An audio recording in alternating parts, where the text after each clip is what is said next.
wasn't the intention of it, but clearly it throws another log on the rivalry fire, though. Yeah, I agree. I have in a genuine response, I have nothing but great respect for Coach Ryan. I told him as much before we played. He's a Hall of Fame coach, and part of the reason, and I mean this somewhat in a selfish way, part of the reason why I respect him so much is because where he's coached, they've taken 15 passenger vans and they stop at a fast food place on the way home for post-game meals, and he's worked his way all the way to an elite level. Coached in, the USA games, has won at a high level everywhere he's been. My recruitment of Jerron Mayman and Vander was never relative to, well, it's Marquette versus Wisconsin. Not in any sense. I've never said anything negative about any of those coaches at Wisconsin, nor will I, because that's not what it's about to me. Our staff does not negative recruit Dennis just because I want people that want to be a part of who we are. And I don't want it to be because we knocked down every other program and we were the only one left standing. I want them to come here because in their heart they feel like this is where they're supposed to be. We're very grateful to have Jamail. I think he's going to end up being a really good player. I think Vander is going to be a really good player. But we didn't just recruit them because they're from Wisconsin. We want to recruit the best players to Marquette, and if that means that they're from Wisconsin and you want to build from the inside out. And I think thus far in our tenure here, we've been okay with that. What's up, Pippins?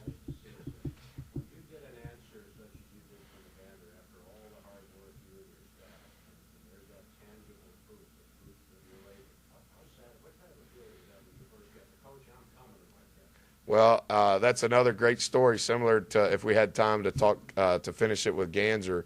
His mom called me on that Sunday evening to tell me thank you, and which was very kind. Thank you for everything you did. We enjoyed our visit, etc. And then she told me that she wanted her son to come here, and I started crying like I am now, and started hollering on the phone. And I said, I'm sorry for hollering on the phone. And I said it as I was holding the phone out here. And I said, Miss Blue, let's pray. And she said, Lord, I'm driving. And I said, Miss Blue, it doesn't say in the Bible you have to close your eyes in order to pray. Be quiet. Let me pray. And so we prayed, and that's kind of how the literal commitment took place. And I was telling Brad Autry 10 minutes before I came in here, I don't know why it is, but it's partially because I'm old, partially because I'm not mature enough to handle my emotions. But for whatever reason, on this day every year, I'm very melancholy because I'm so grateful for what God's had in store for me. And not because of the rivalry, not because Vander's an elite level player or Melo is the player that he is, but because in my heart I believe that at Marquette we're on a narrow path, and I love the fulfillment that comes from wake up, do the best you can, as long as you can, as hard as you can, treat people the right way, and then wake up and do it again the next day. And it won't always happen that way. We may lose every game this year, but it won't be because we're not trying. The intent of our heart will be in the right place.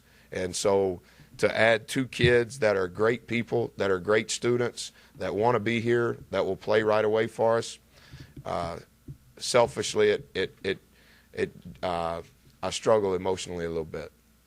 Without getting into specifics, obviously, we named, I guess, 6 days after today, the period is still going. How much work is going to be involved, and what do you think the chances are that you guys might add another guy or two? I wish Homer was here because he really likes to argue about this question. This is not coach speak. We will sign as many players as we can sign that are great players that fit what it is that we want to be about on and off the floor.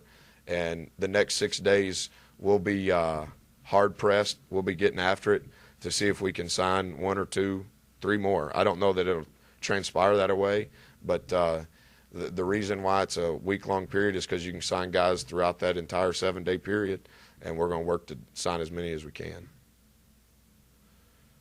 How did you first get involved with Jamail? Was it one of your assistants that came to you and said, Coach, you got to see this guy? Yeah, it was Aki. Aki is from the Northeast, but graduated from what would that be called? Atlanta is Southeast, and he's done a really good job since he's been here. I hired him because he's from New York and he knows everybody that direction. And I didn't know that when I hired him, he had as many relationships as he has in that southeast quarter of the country, which somewhat blends really well with the rest of our staff. And you can tell by the way we talk where we're from. And so it just kind of all moved together. And so we all work to recruit Wisconsin and Chicago and this part of the country. But anytime we go south and east, we just ask one another, do you know him? Do you know him? And he knew Mello. This started a long time ago, just like any other story. But Aki was consistent in building a relationship with his AAU coach, and then it just continued to evolve. He's been here 3 times unofficially. His AAU coach has been here. And then when he transferred to the high school that he's currently at, I have a great relationship with his high school coach, as does Aki. And he 2-parent household. His dad was a collegiate player, and his parents came here unofficially. They loved it. They met everybody. And so it's a long story, but it started with Aki. Is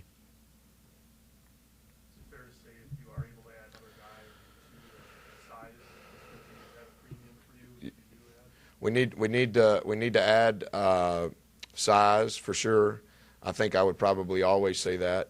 And I think that if you only have 3 dribble guys on your team, it should be because you couldn't sign a 4th dribble guy.